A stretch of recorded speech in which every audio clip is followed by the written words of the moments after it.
ay wow, may sale daw. Kaya tara, sakay tayo ng tram at puntahan natin kung anong store yung nag-sale. Tara, let's! Hindi ko alam kung saan kami pupunta.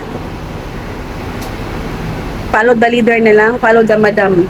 Dahil siya ang may bibilhin. Tara.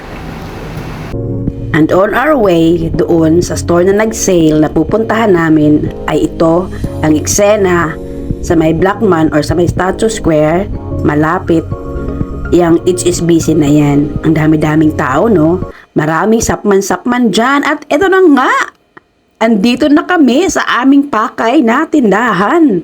At yung kapatid ko hindi na makahintay, gusto niyang tumawid.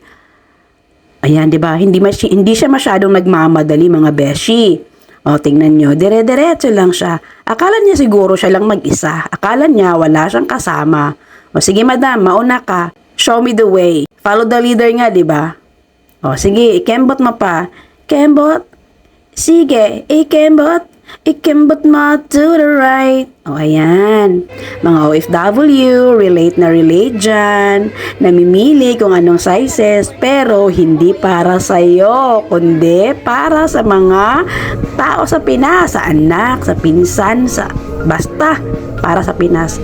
At ayan na nga, kayo nang bahalang mag-convert kung magkano yung mga sapatos na yan. Pero worth it. Sasabihin ko na sa inyo, worth it ang brand na yan dahil matibay.